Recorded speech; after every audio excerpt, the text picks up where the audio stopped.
I don't think there's any question today that there are secret governments. It's clear that there has been an organized effort to discredit every aspect of the UFO phenomenon. The UFO cover-up began with legitimate national security concerns. When you're dealing with the military, especially in matters of secrecy, the idea is to deceive. It's likely that we're going to find out for sure whether this Roswell event happened or not. How on earth would you keep a secret like that for so long?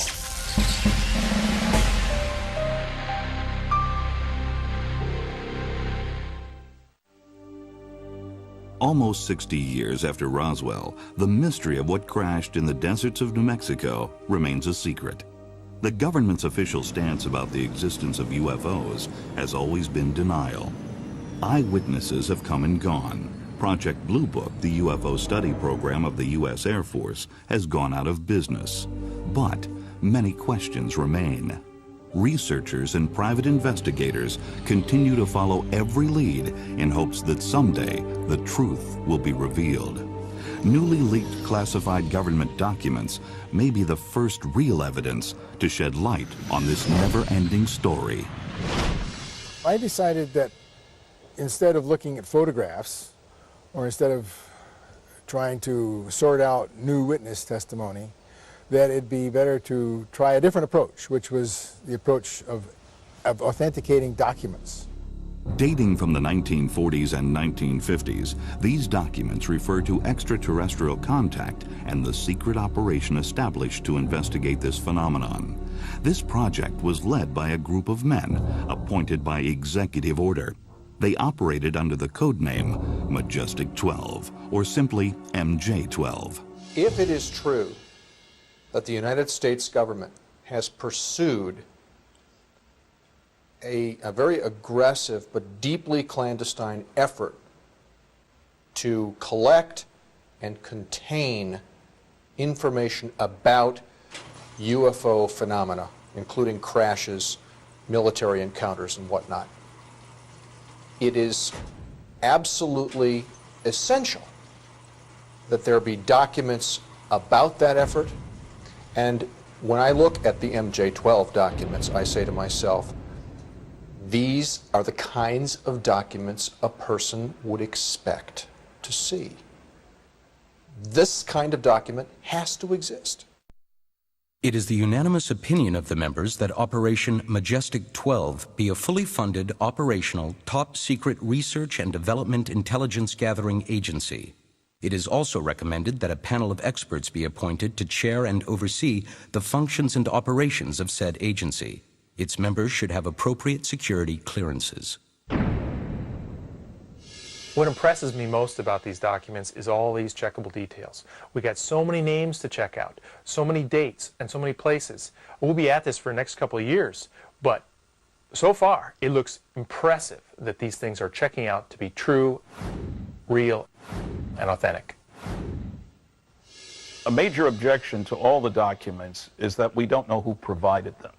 We have to consider, of course, that whoever did was violating the law and would be subject to enormous penalties for photographing classified documents and giving them to people who don't have any authorization to receive them.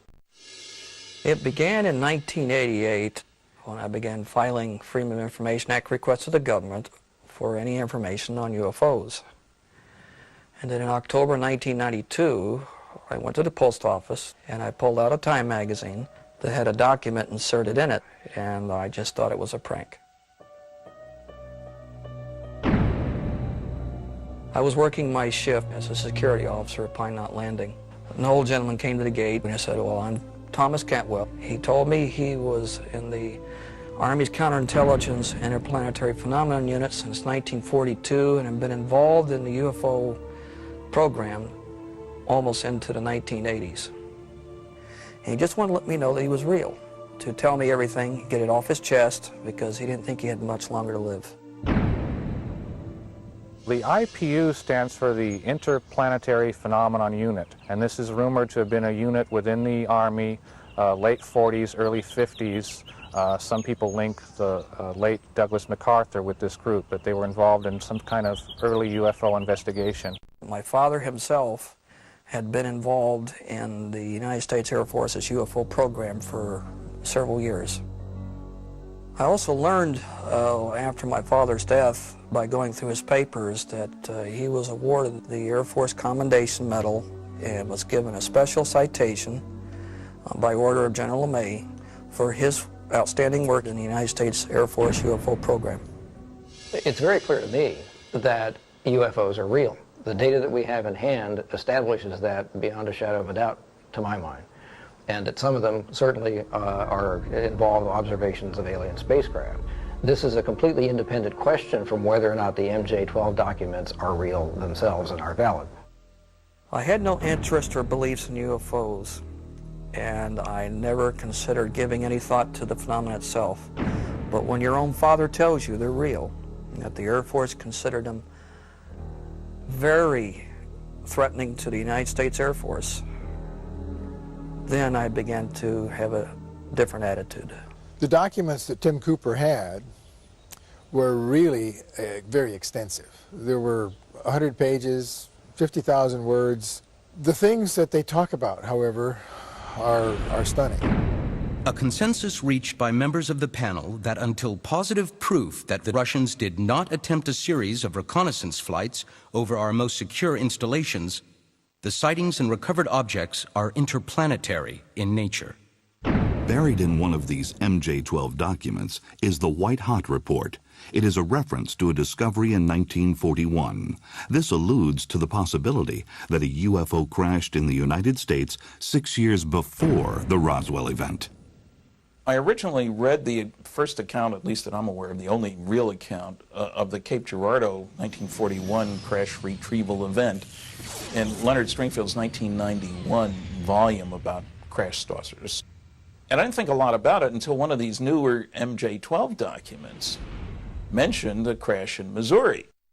And I decided I was going to find Charlotte Mann.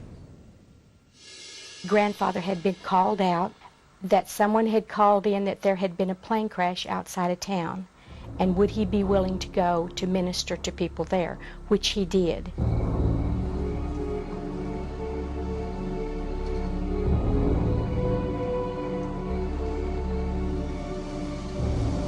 Upon arriving, it was a very different situation. It was not a conventional aircraft as we know it. There were 3 entities or non-human people there. 2 were just outside the saucer, and a 3rd one was further out. His understanding was that perhaps that 3rd one was not dead on impact.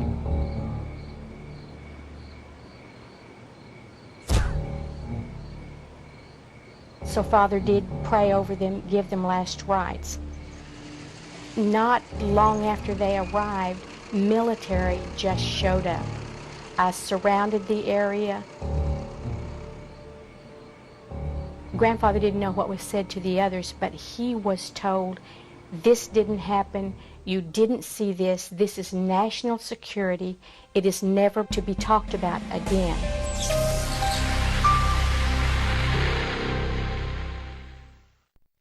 The year following the Cape Girardeau report, Los Angeles was the site of more UFO activity. The LA air raid allegedly produced 2 more downed saucers, one just off the coast of California. The Army Air Corps also recovered a similar object in the San Bernardino Mountains, east of Los Angeles, which cannot be identified as conventional aircraft.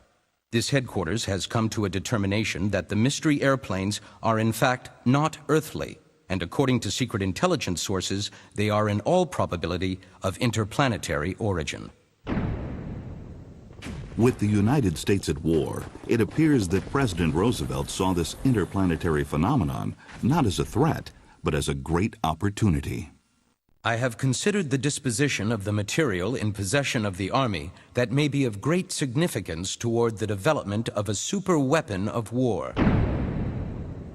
A new superweapon was developed to win the war. It was tested in remote areas of New Mexico and Nevada. Dr. Robert Oppenheimer led the top-secret Manhattan Project that would change the world forever. This time round, stakes are kind of high. It's going to work all right, Robert. And I'm sure we'll never be sorry for it. Well, we'll know in 40 seconds.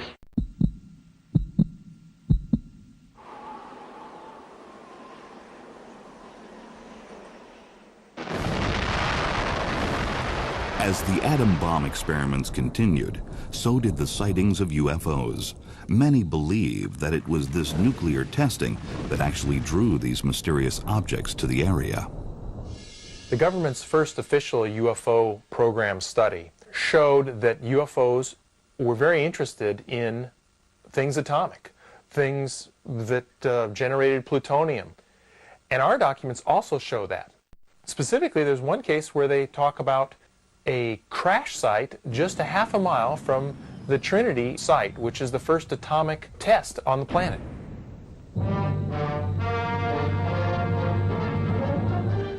This is the gallant crew that rode the big superfort which carried the first atomic bomb to Japan. Piloted by Colonel Paul Tibbets, Jr. of Miami, carrying Navy Captain William Parsons of Chicago, who helped design the bomb as observer, and Major Thomas Farabee of Knoxville, North Carolina, who pulled the plug on Hiroshima, the B-29 dropped its load of atomic death, which exploded with a force equal to 20,000 tons of TNT. When the bomb was dropped on Japan in 1945, the war ended, but the UFO activity did not. In June of 1947, physicist Albert Einstein and nuclear scientist Robert Oppenheimer drafted a report offering their opinions on how to deal with extraterrestrial biological entities, if they did indeed exist. It is difficult to predict what the attitude of international law will be with regard to the occupation by celestial peoples of certain locations on our planet. But the only thing that can be foreseen is that there will be a profound change in traditional concepts. Headline edition, July 8, 1947. The Army Air Forces has announced that a flying disc has been found and is now in the possession of the Army.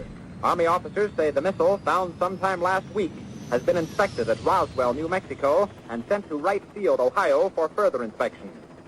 When news of a crashed saucer near Roswell, New Mexico hit the airwaves, the government was ready. The saucer quickly became a downed weather balloon, and a policy of evasion became the order of the day. It would last for decades.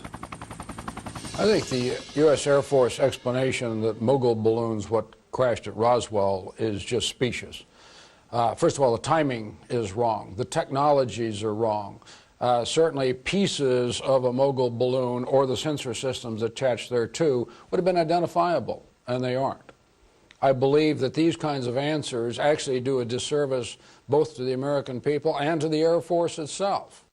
I'm here to discuss the so-called flying saucers. The Air Force interest in this problem has been due to our feeling of an obligation to identify and analyze to the best of our ability anything in the air that may have the possibility of threat or menace to the United States. In pursuit of this obligation, since 1947, we have received and analyzed between 1,000 and 2,000 reports. We've been able to explain them as hoaxes, as erroneously identified friendly aircraft, as meteorological or electronic phenomena, or as light aberrations. With all due respect to the Air Force, I believe that some of them will prove to be of interplanetary origin. During a 3-year investigation, I found that many pilots have described objects of substance and high speed. One case, pilots reported their plane was buffeted by an object which passed them at 500 miles an hour. Obviously, this was a solid object, and I believe it was from outer space.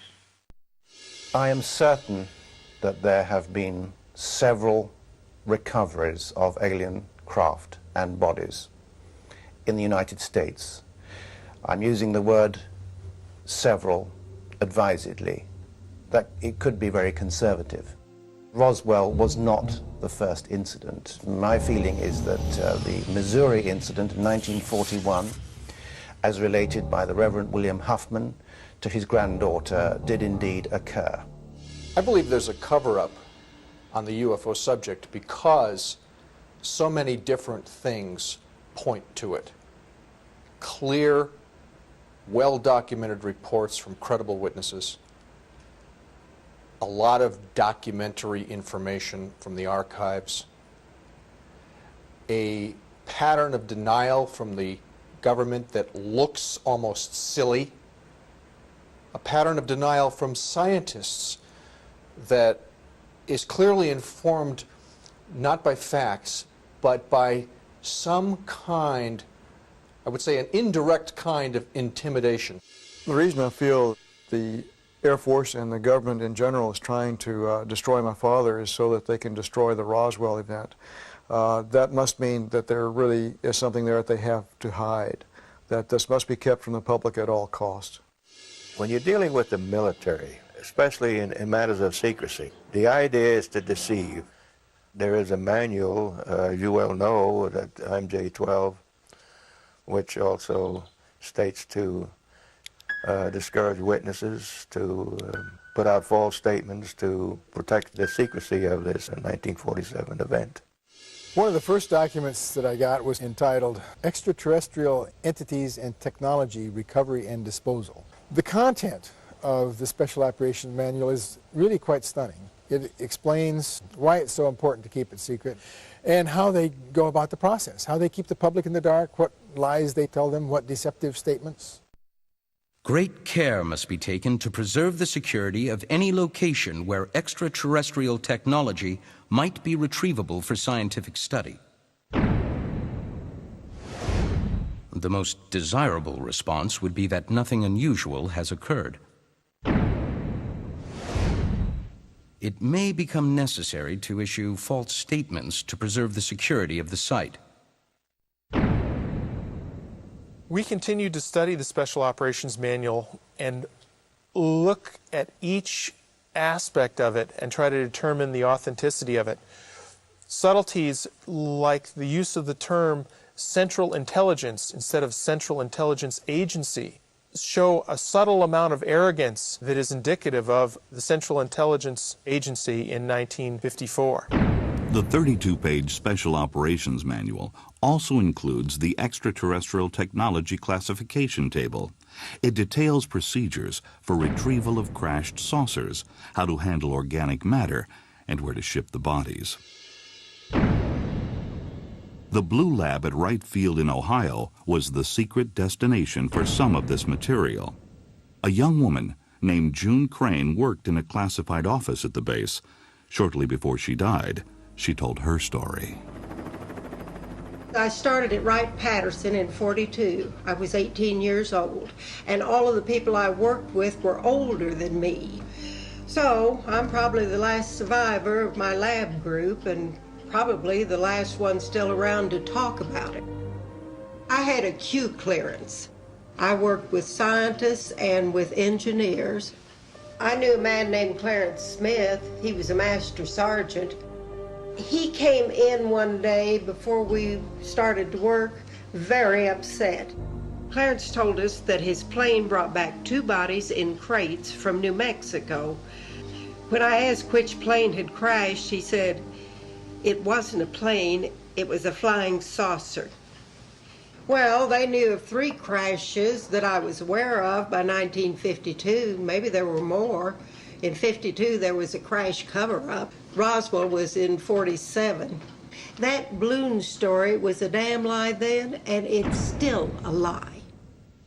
When I interviewed June, I realized that I was getting a rare glimpse into another period of time that was right at the heart of the mystery of ufology. I began to understand the full extent of the cover-up, the difference between what was commonly known to engineers and scientists and what is probably still known to this day and what has been revealed to the public. An officer showed me a piece of metal. I think that it was Lieutenant Rose. He was one of those guys in the office who liked to talk to me. Lieutenant Rose asked me to break it up, tear it apart if I could. He handed me the scissors. I couldn't dent it or cut it. I asked him what it was and where it came from. He said that it was a piece of a spaceship. According to the Special Operations Manual, the physical evidence from the crash was to be collected and transported to an undisclosed location for study. That location appears to have been the mysterious Area 51. I'm satisfied and very pleased that there is good reason to say that Area 51 was created in the early 50s. Now we have that reason. We didn't have that reason before. Skeptics have claimed that Area 51 did not exist when the Special Operations Manual was published in 1954. But according to this Las Vegas newspaper, a huge government installation began construction in the Nevada desert in early 1951. The project was cloaked in a security blackout and has remained so to this day. Many believe it is where the technology of these alien craft is being studied. It causes one to ask the question, and I don't know the answer, but to ask the question of to what extent might we have been successful in reverse engineering some of the discoveries from crashed flying saucers. Now that the sound barrier has been cracked, the thermal or heat barrier is the goal of the experimental X-2 rocket plane. The stainless steel bullet, designed to stand speeds of more than 2,000 miles an hour, is released.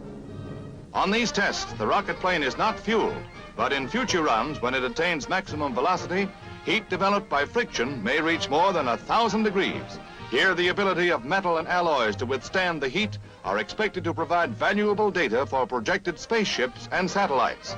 The slim metal ship may furnish some of the answers as the world enters the space age. The Atomic Energy Commission and Nuclear Energy Propulsion of Aircraft are currently conducting research for advanced technologies in atomic engines and radical propulsion studies. Integration of hydrogen-based fuels and electro-hydrodynamic technology may open up for us development of super aerodynes with Mach 5 capabilities. Some of the technology, yes, they have improved on or discovered, and it's being used today. Yeah, I think everything that we were involved in from 1942 clear up to 1947 was justified.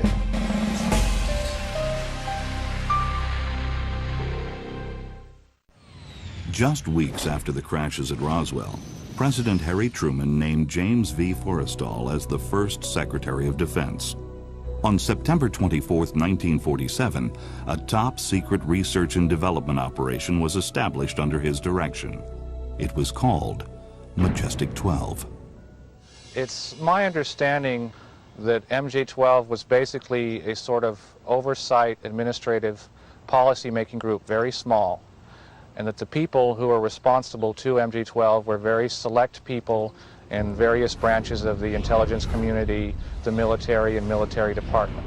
So it was very compartmented. It wasn't some huge operation. MJ-12 supervised several agencies involved in various aspects of the UFO phenomenon.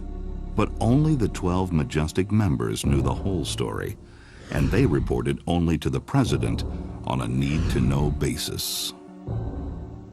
One of the reasons that there are so few leaks is that 9 out of 10 people are loyal Americans when they sign a security oath, and they are rigorously defending what they've agreed to. Namely, they're not going to tell anybody. And so therefore, really only 1 out of 1,000 persons ever gets close to leaking the story. One of the most stunning documents that arrived in Tim Cooper's mailbox was the first annual report of the Majestic 12 operation. And this was a primary report and then 3 annexes comprising 17 pages. Many unusual commentaries were included. Everything from missing soldiers to airplanes that have been shot down while chasing UFOs. There's a section called Government Policy of Control and Denial. One of the most difficult aspects of controlling the perception in the public's mind of government attempts of denial and ignorance is actual control of the press. People ask, how on earth would you keep a secret like that for so long? And the way they did it was to begin with the security procedures that we developed during the Manhattan Engineering Project for the first atomic bomb. Compartmentalization, to tell each group only a little bit of the story, so hardly anybody has the big picture. And then, of course, security tests, security oaths, fines, and ultimately threats. There's a section called Constitutional and Domestic Issues, and it states, in dealing with clear violations of civic law and guarantees as defined under the Constitution, it has been discussed among members of Majestic 12 that such protection of individual rights are outweighed by the nature of the threat. Clearly, they thought that ETs landing or being involved in the American citizenry was so important that they would control, capture, and manage every aspect of that interaction. It's a very interesting group of people. 6 civilian, 6 military, 2 Air Force, 2 Army, 2 Navy. And some of them were very well known, but some of them weren't very well known, but turned out to be perfectly appropriate. As President-elect Dwight Eisenhower was preparing to take office, he was briefed about the ongoing UFO investigations of this elite group. I believe the Eisenhower briefing document is genuine. The list of members, I thought that would indicate it was phony because Dr. Donald Menzel, a Harvard University professor of astronomy, was listed as a member. But he was a total skeptic. He wrote 3 anti-UFO books. You certainly don't need a security clearance to teach astronomy at Harvard. First of all, the objects are not unidentified. We know what they are. Second, in most cases, are not flying. And finally, in many cases, they are not even material objects. I discovered, to my total amazement, that he led a double life, that he worked with the National Security Agency, worked with the CIA, had a top secret ultra clearance, did classified work for 30 companies. None of this was known. By the time Eisenhower read this above top secret document, the founder of the Majestic 12, James Forrestal, was dead. In March of 1949, he was diagnosed with depression and ordered to the Bethesda Naval Hospital. He was isolated and feared for his life. On May 22nd, his body was found below his hospital window. His death was ruled a suicide, but this CIA memo tells a different story. The untimely death of Secretary Forrestal was deemed necessary and regrettable. If it should ever be possible to prove that the documents are true, then obviously they indicate a very, very different history than we thought. They indicate layers of government we don't know exist. They indicate procedures of government that seem anti-constitutional. They paint a picture of a world that is wildly different than the average person expects. And of course also a world in which there are aliens flying around and being captured and studied by government forces. It's a very odd picture indeed. I'm convinced, based upon the evidence that's building up, that something very strange has happened, that the number of sightings of all types are just out of all proportion to something that, if it's not real, there's something very, very strange going on. So it is the preponderance of evidence. It is the old-timers coming forward. It is the documents that Bob and Ryan Wood are putting together that, with powerful forensic research, make a very, very powerful case. It's hard to ignore. We have selected the techniques that question document examiners use, and we've hired some question document examiners. And those techniques are very powerful because they permit a judge in a courtroom to tell the difference between a genuine document and a fake document. The degrees of authenticity can be determined by comparison of the specialized stamps, file numbers, date formats, line spacing, and paragraphing with known authentic archival documents. File markings are often particularly telling. Some of the documents have misspelled words. Does this mean they're frauds? We don't think so. These originals are probably rough drafts, which would have typos and temporary spellings until the final draft was complete. One of the things that question document examiners do to authenticate documents is to look at the type.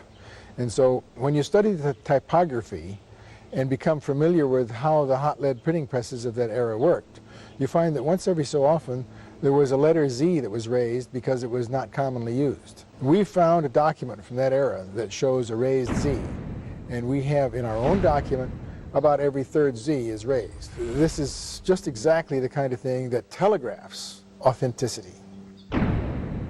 If you're talking about leaked documents, the provenance of leaked documents, we need to know where they've come from. We need to see the originals, and one has to admit that in 99% of cases, we do not see the originals.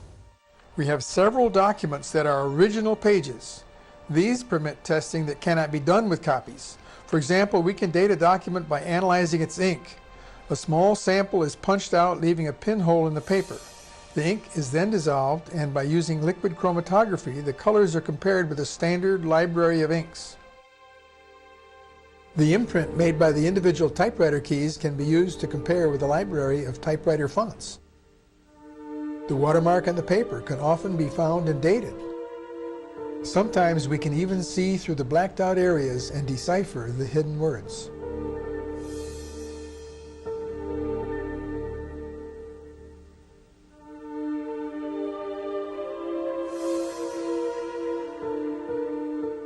During the authentication process of the Eisenhower briefing document, Stan Friedman went to the National Archives and in the presence of an archivist found in their files what's known as the Cutler-Twining Memo, which mentions MJ-12, MJ-12 Special Studies Group.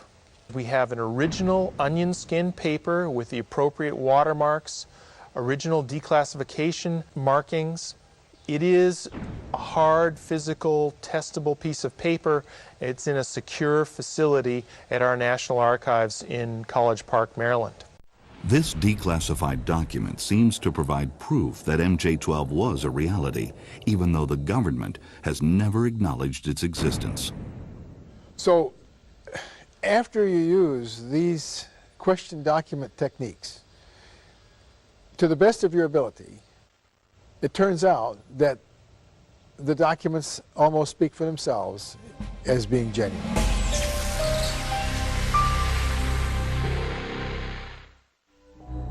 If the majestic documents are real, they provide new insight into perhaps the most closely guarded secret in the history of the world, a secret that has been fiercely protected for a very long time.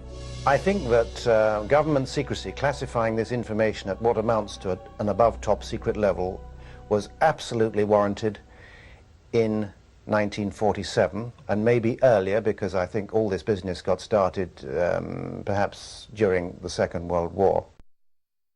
It is the recommendation of the President's Special Panel, with concurrence from Majestic 12, that a policy of strict denial of the events surfacing from Roswell, New Mexico, and any other incident of such caliber be enforced. An interactive program of controlled releases to the media, in such fashion to discredit any civilian investigation, be instituted in accordance with the provisions of the 1947 National Security Act. Certainly in 1947, the government could not afford to tell the world. They could not afford to say, look, there are these alien spacecraft penetrating our airspace. We don't know where they're from, what they want, or how they operate, but we thought you'd like to know. That would have been totally irresponsible. There's no question it was justified at the time until they had answers. I think it's quite possible that much secrecy is due to the fact that the authorities do not have all the answers. That they cannot be certain from a day-to-day basis or even a year-to-year basis, whatever, as to precisely what is going on. By the mid-1960s, the government's apparent interest in UFOs was waning, but a rash of new sightings of unexplained lights and moving objects reignited the debate. We are being observed by some type of device which is ahead of us, far ahead of us, and is probably controlled by a highly advanced superior civilization. Now, this is a conclusion which I personally have stated and is shared by some members of our Board of Governors and advisors, not all of them. But it has reached to the point where many people in the Air Force have the same conclusion. In fact, the Air Force at one time had a top secret estimate that these things were interplanetary spaceships. Based on what is known of the technology and intelligence of the visitors, it is fairly certain that there will be other sightings and encounters of a spectacular nature. As to the purpose and modus operandi, we are not certain, but it is clear that if these visitors had conquest in mind, it would not be difficult for them, given their ability to penetrate our airspace at will. I think that now it's evolved into a more multi-layered problem, part of it dealing with high technology projects and keeping them secure. If they tell the public a few things, there would be a clamor for more information that might jeopardize the security of these programs. Another problem is that the fact that they've covered it up so long would create a sort of backlash against the government and the intelligence establishment. If these documents show a long, systematic, highly articulated process for handling UFO-related information, for sequestering that information, for marshaling it here and there, and for keeping everybody else out of the loop, completely unaware, the structure that caused that to occur is a phenomenon in world history. I think the MJ-12 documents are extraordinarily important. Probably the most important government documents ever leaked to the public, because they make clear, if they're genuine, that the United States has known that aliens are visiting Earth, that they are not perfect, obviously at least one crashed, and we have been taking measures to try to learn as much as we could from the wreckage and to try to understand what's going on. Why on earth would they have kept it secret? The discovery of extraterrestrial life, the greatest discovery in the history of man. The main reason, of course, is still a valid reason today, and that is to make sure that our enemies, namely in those days, the Soviet Union, did not get the technology. The technology was the driver. In addition, the reason for keeping it secret is to not let the public know that we really couldn't control our airspace. With urgent speed, the jet fighters rush to get in the air. Every second counts. They must be able to intercept the mystery plane before it can reach a target and drop its bomb. One example of technology discussed in the documents is a report, an analytical report from the Research and Development Laboratory dated 2 September 1947, where it has an early description of fiber optics in essence, and it says, flight instruments and controls are activated by optical waveguide fibers, similar to glass rods, except they are flexible and have a plastic cladding wrap. This cladding wrap is sort of the key breakthrough in fiber optics that allows increased signal to noise. Now here, this is a guy talking and describing fiber optics in 1947. One of the documents that was particularly exciting is a document that was done at the end of the summer of 1947, prepared and approved by Lieutenant General Nathan Twining. This included the results of what our scientists and engineers had been able to evaluate and determine during the summer. And one of the things that really strikes me is a description that talks about a series of fine grid-like lines connecting a series of dots in pure silver. This is very close to a description of an integrated circuit today. One interesting thing about the craft itself, it carried no fuel. There was no fuel. They assumed that it was propelled by a series of cells, Arctic-shaped cells underneath the craft itself, which indicates that evidently they were grasping energy from the atmosphere some way. That is one of the areas that they haven't discovered or haven't found out yet. As far as this idea of reverse engineering a crashed or captured spacecraft, I would hope that's been done.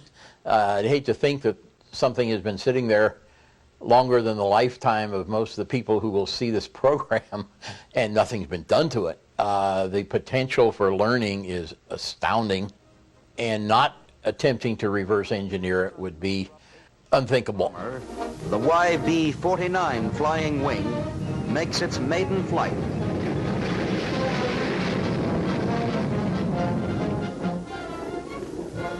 This is the shape of things to come.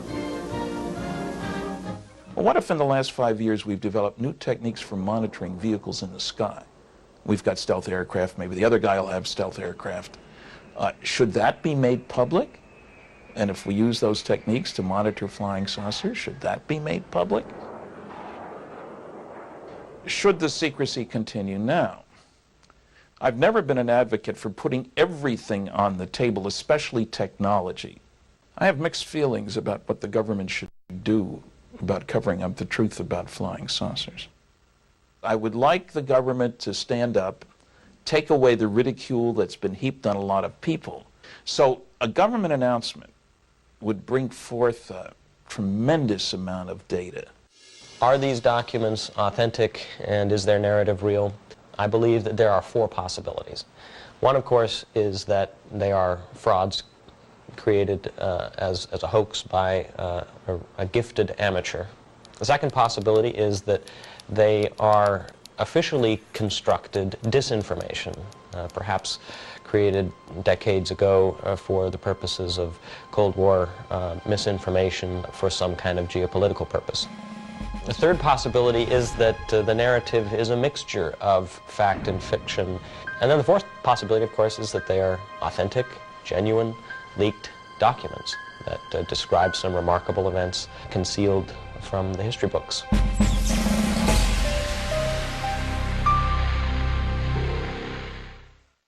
The concept that we are not alone in the universe has captivated many since the beginning of mankind. Throughout history, artists have included flying objects in their paintings, like this one from 17th century painter and protege of Rembrandt, Art de Gelder. Today, believers outnumber skeptics 3-2. People around the world continue to report UFO sightings, but proof of extraterrestrial contact remains elusive. If the MJ-12 documents are genuine, the story they tell is astounding. If and when this story is brought to light, what impact will it have on our destiny? Philosophically speaking, I have to say that we're moving rapidly into a different kind of world in which the possibility of life from elsewhere is increasingly non-alarming. Our space exploration is bringing us to the point where we're ready to explore the outer planets, and probably within a century go outside of our solar system altogether.